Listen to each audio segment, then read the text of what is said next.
Welcome to Health Literacy Out Loud. I'm Helen Osborne, President of Health Literacy Consulting, founder of Health Literacy Month, and author of the book Health Literacy from A to Z. I also produce and host this Health Literacy Out Loud podcast that focuses on many aspects of health communication, patient education, and health literacy. Today's guest is Dr. Caroline Foreman, who is a clinical immunology and allergy specialist with a special interest in the communication of allergies. As medical director of the not-for-profit foundation MedicAlert Australia, Caroline provides clinical oversight and guidance to ensure that this foundation maintains its high clinical standards. I was introduced to MedicAlert Australia and Caroline Foreman by my longtime podcast editor, Adam Weiss, who now lives in Australia. Adam knows a lot about health literacy and was absolutely right in suggesting that we have an episode about emergency health information. Caroline, welcome to Health Literacy Out Loud. Thank you so much for having me. It's such a pleasure. Emergency health information. Tell us more. I have some sense of what that is, but I welcome clarity. Lovely. So in an emergency, when someone comes to attend to a person, say, lying flat on the ground, then doctors or clinicians need to make a lot of decisions about what to do next. And that's where that emergency information comes in handy and can be useful. So at MedicAlert, where I work, we have a list of things that we like to be communicated in the order. And that's the order we think it becomes important to act on this information. Let's look at the big picture first. What kinds of information is included in emergency? So someone can't talk, they're alone, they've fallen, they're on the street or something, whatever. I don't know. Give me a situation. Yeah, so I talk to first aiders and I say, what if an elderly man wanders up to you and he might have tripped on a step, you may be in an event, he's tripped on a step and he seems confused. That's an emergency. I mean, he doesn't need CPR, but what you don't know is he normally confused? So first instance, the emergency information can be, what is he normally like? Is he taking medications that might make him, if you've seen him have a fall, might make him bleed? Something like warfarin or blood thinners. Who needs this emergency health information? This man has fallen or he's confused. You know it's not probably life-threatening at that moment, but there's something definitely the matter. Did a doctor show up or an emergency technician show up or an ambulance or something? In the first instance, this could be a happy man who's just gets a bit confused and flustered and maybe he's got a little bit of dementia or memory issues and you don't know that. So if you understand a bit more, so if you have a bit more detail like that emergency information, you might see on his list of previous medications or his previous history that he's got a history of dementia. And so you might say, okay, you might normally have a bit of confusion and then you can contact his next of kin. So obviously, knowing the next of kin or the people to contact in that emergency is really important. And they might say, oh, I was wondering where Grandpa went. He was just sitting with us 2 seats up and he was off to the toilet. And then you can help him on his way. Oh, okay. So that's basic information when some provider or emergency person encounters a stranger and has no additional information. The situation could be very different if someone is bleeding or unconscious or in tremendous pain. For all of these situations that could be an emergency, what basic information does that helper need to know? I think it's very situation dependent and again, it's the person, depends on who's coming into contact with them. So if you are coming into contact with this person in society on the street, then that's very different to an event even. But if you come across somebody who's unconscious and not able to talk, then the first thing you need to know is, are they breathing? And then you need to do your emergency, what we call in Australia, do you have DRABC? What is that? Tell us all. You look for danger, you check for response for the person, and then you ask for help, and you check their breathing and their airway and their circulation in that order. And that's how you do first aid. Okay, I'm writing that down. DRABC. Okay, so that's what you would do with someone, you know something's wrong. Would that be a layperson who would do that, or are you just talking about a professional who's good at healthcare, an EMT, we call them emergency medical technician, or a policeman, or fire, or doctor? Well, everybody uses the same first aid approach. So this is why it's called first aid. So the idea is that this is the basic thing. A doctor could do something more complicated with the airway. So if you're a first aider and you've just done a course on CPR, then you can't put a tube down someone's throat.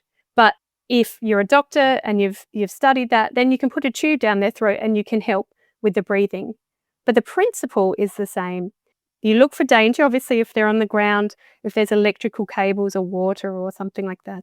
You check for response to see if they're awake, if they're talking, and then check their airway to see if there's something blocked. And again, as you go through this pathway, if you use whatever skills you have to address that problem, it doesn't matter whether you're a first aider or a doctor or the most senior doctor in the hospital, you will still use those same approaches when you see someone who's passed out on the floor. An emergency could be many different things. Someone could just trip and fall. It could be this person who, appears to be in dire straits in there. What you're talking about, this DRABC, is that the core of emergency health information, or are there other things that people like you as a physician or other people in that situation would need to know? Good point. So in this DRABC setting, that's where you might need to know things like, will they have a reaction if you give them too much oxygen? So that's where we think, if you put high flow oxygen on somebody who's had a history of bleomycin use, which is a type of chemotherapy, then that can damage their lungs. Oh. So you do not want to do that to someone. So that will be so important so early in the piece. And if someone's allergic to adrenaline or maybe latex, because they might use latex gloves when they're looking at somebody who's passed out. Getting further up the medical hierarchy, I suppose it's important to know how to treat these things in an emergency, but also if they're not as sick. So I suppose also for the person who's trying to intubate them, which is put a tube down their throat to help them breathing, some people have known difficulties with their airways. So in an emergency, if somebody has the anaesthetists call a difficult airway, that they might always have a certain structure and they'll always need a certain type of airway to be put in, then it's useful to know that in the emergency.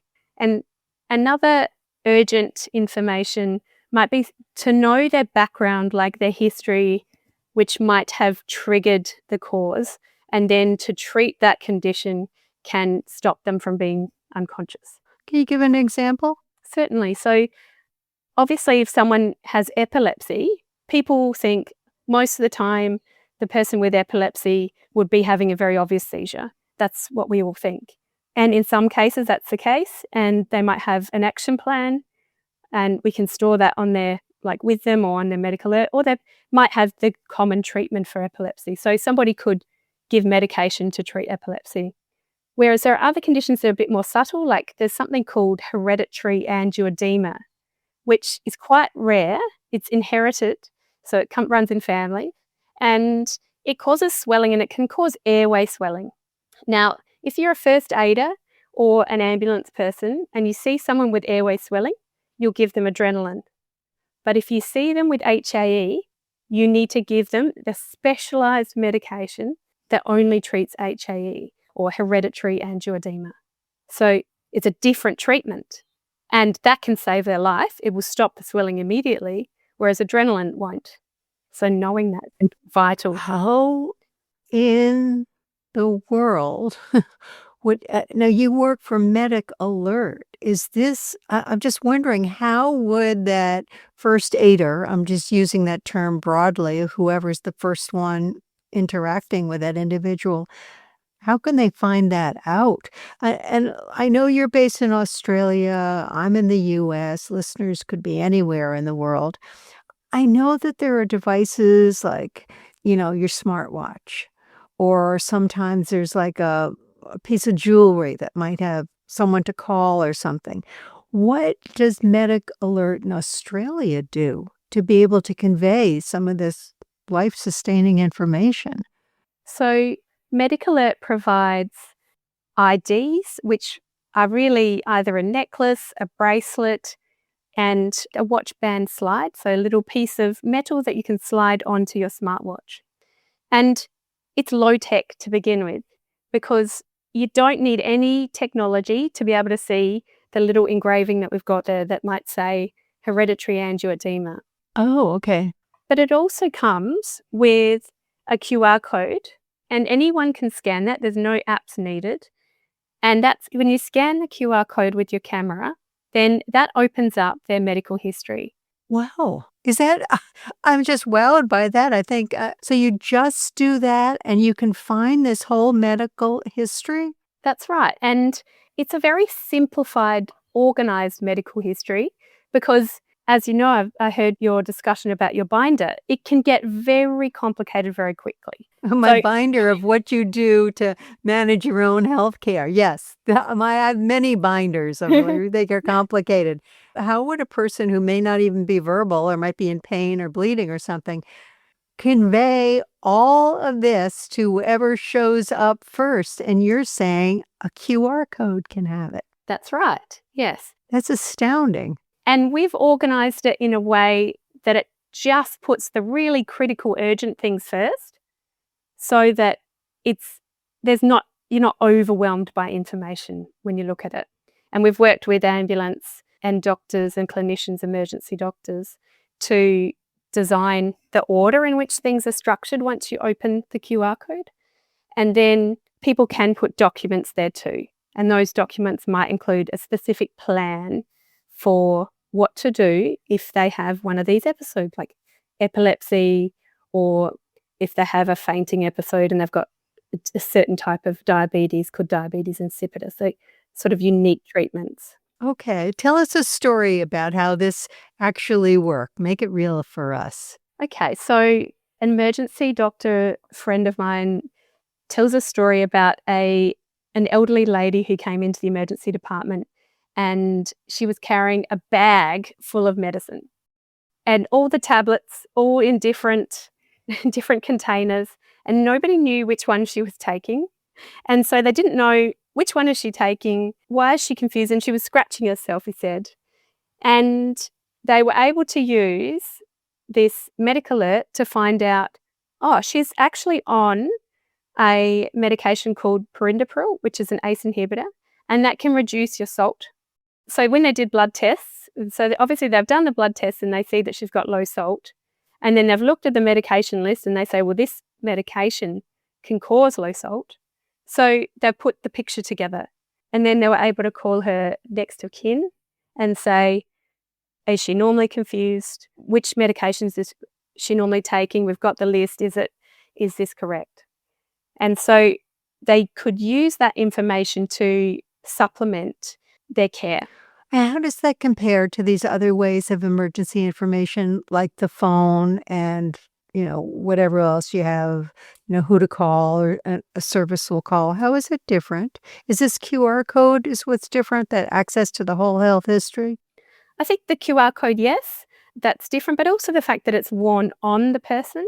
And so wherever they are, they might not be in their house, they might not be at their usual place. And so wherever they are, this information can be accessed.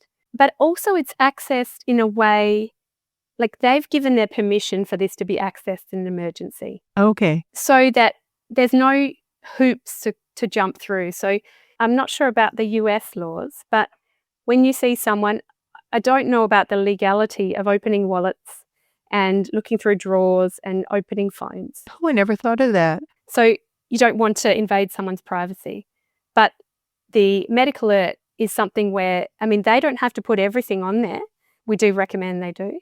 But they've essentially said, look, people, I need this to be communicated, particularly when I'm flustered or sick or an emergency.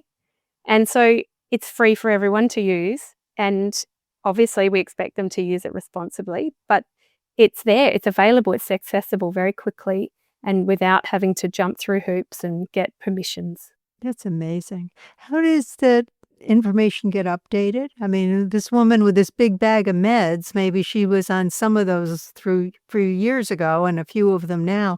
How would that be made clear through this system?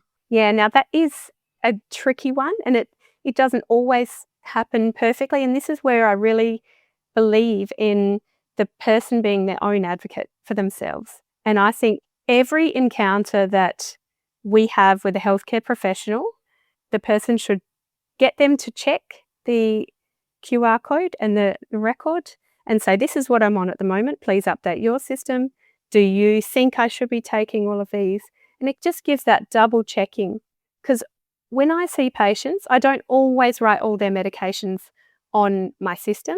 And often they'll go back to their GP and they don't always write them all their medication. So there's not one source of truth except the person. I like how you stated that. When you referred to the binders of medical histories, and I keep my own, I feel as though I'm the expert on being that patient. I don't bring all the medical knowledge and all the chemistry and everything else, but I know about me. So there's a responsibility for that person. I like being their own advocate. When you talked about your system in Australia and different specialists and GP, we have perhaps equivalent to the US. We have all these different systems. We have medical records, but you might be treated at different places and the medical records might not talk to each other. And you're talking about doing so in an emergency. So everybody can have access to this one. I'm curious how you got involved. You're an allergist. How did you get involved with this? What's the role of allergies in medical information? Yeah, good point. So the most classic, well-known allergy is the anaphylaxis to penicillin. Okay.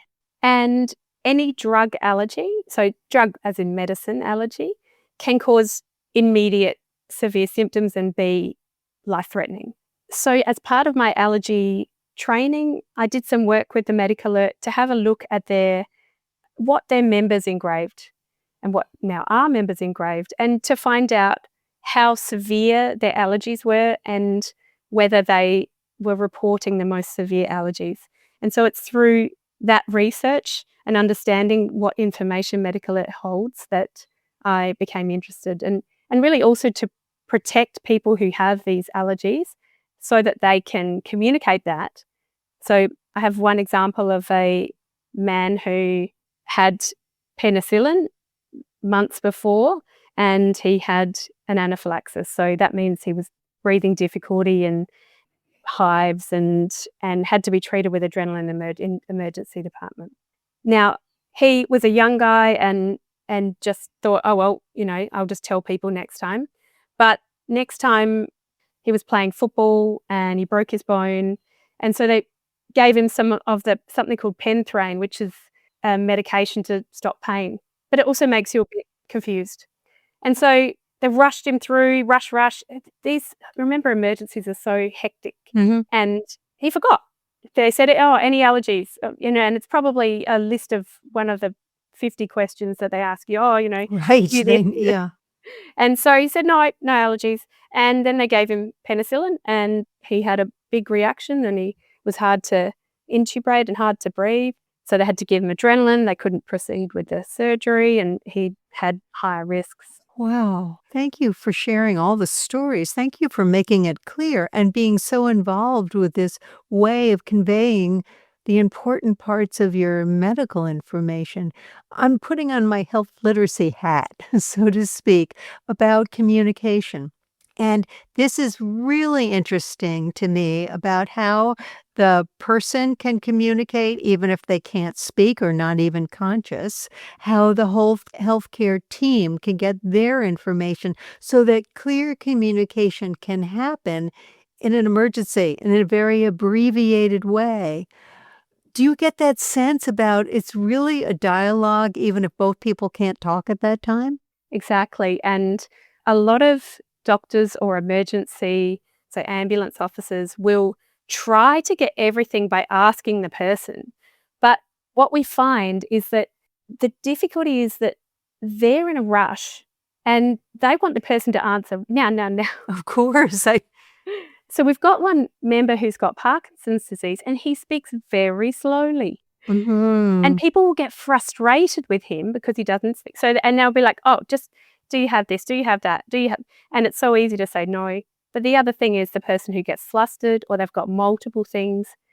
And it's so stressful being asked all those questions, particularly if you don't have that wonderful health literacy. And the other group that I've been recently recommending this more for is people who are culturally or linguistically diverse. So if they don't speak English, Okay. they might be able to describe it in their words, their broken English. But to the person, does that mean the same thing? And often you might say, oh, heart disease. But what does heart disease? There's 20 different types of heart disease. So look at this, point to this. I know they're getting, so I'm sorry, you can see me, but our listeners can't. I'm pointing to my MedicAlert ID. Okay. And if in an emergency, they say, I want you to scan this. And if they don't scan it, then you can scan it yourself. The patient can scan it and they can show that information and they can say, this is it. And even if that just allows them to quickly read everything that they need. Your stories create more stories in my brain of all the times I've been asked too many questions or I'm scared or, something is going on. This is filling in that gap in communication during an emergency. How can people learn more about this? I know you're based in Australia. Is this available worldwide, comparable kind of a system? Yeah, there are MedicAlert societies or foundations in 9 countries. In particular, I know the US does have one and UK, Canada, Australia, New Zealand. So there's lots of different countries that this is available in. And Australia and the US, I know, have the service with the QR codes. So online, if you're in Australia and you search MedicAlert Foundation, make sure it's the Australian one and that it's the MedicAlert. That'll be the way to have a look. There's lots of different IDs that you can use or that you can choose to go about getting this. And then our member services can talk to people through the process if needed.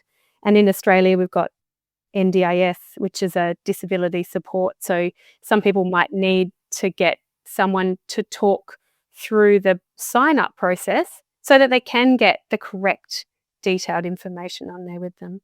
So what we're going to do on your Health Literacy Out Loud webpage, we'll have some links in there. And if I can find some links, some worldwide links or US or Canadian based or in addition to Australia, I certainly will.